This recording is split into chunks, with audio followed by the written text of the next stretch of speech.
Clash entre Didier Deschamps et Christophe Dugarry. Ce n'est pas la première fois qu'ils se taclent. Depuis que son équipe de France est devenue championne du monde de football, Didier Deschamps est porté au nu.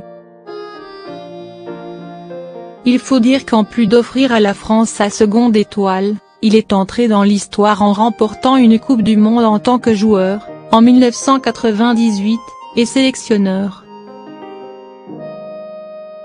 Mais Dédé n'a pas toujours fait l'unanimité.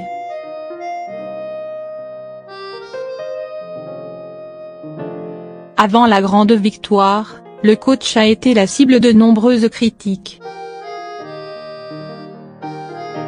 Fin mai, Christophe Dugarry s'en était ainsi pris à Didier Deschamps.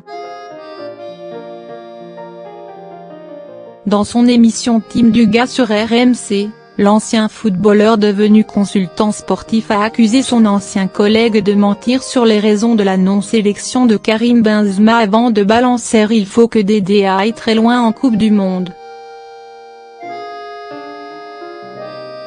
Parce qu'il faudra assumer son choix. »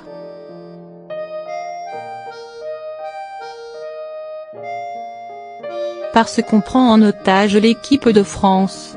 Une sortie qui n'est pas passée. Aujourd'hui auréolé d'une Coupe du Monde, Didier Deschamps a tenu à répondre à son ancien coéquipier. Lors d'une interview pour Le Parisien, le sélectionneur des Bleus n'a pas ainsi hésité à tacler Christophe Dugarry. Il ne faut pas exagérer quand même. Dugarry ose dire que je prends la France en otage.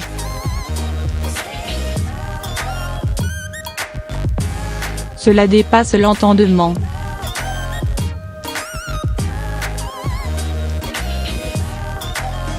Il dit ce qu'il veut, il a son émission radio.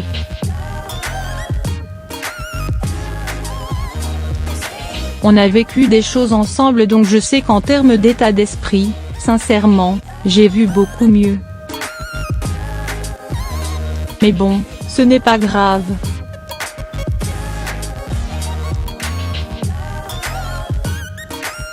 J'ai bientôt 50 ans et je ne fais plus semblant.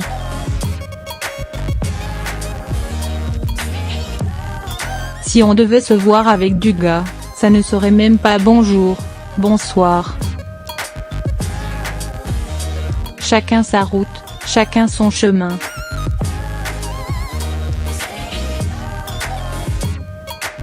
C'est clair. Mais le clash entre les deux anciens bleus remonte en fait à plus loin. Lors d'un entretien pour le livre du journaliste Denis Chaumier Nous l'avons tant aimé 1998-2018 la Coupe du Monde racontée par ceux qui l'ont gagnée, paru en novembre 2017, Didier Deschamps s'était déjà payé Christophe Dugarry. Même si à l'époque il n'était pas nommé, la tirade cinglante du sélectionneur de l'équipe de France contre les anciens joueurs devenus consultants sportifs lui était assurément destinée. J'ai été consultant à un moment de ma vie, mais j'ai pratiqué cette activité à ma façon. Aujourd'hui, on réclame peut-être un autre type d'intervention aux consultants. Je ne vais pas dire que je m'en fiche mais, parfois, je rigole.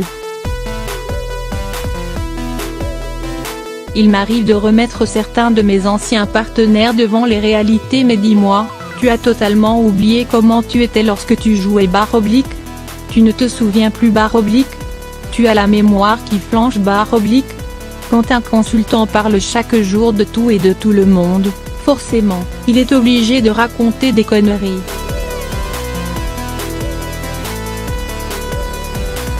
Et c'est ce qui se passe.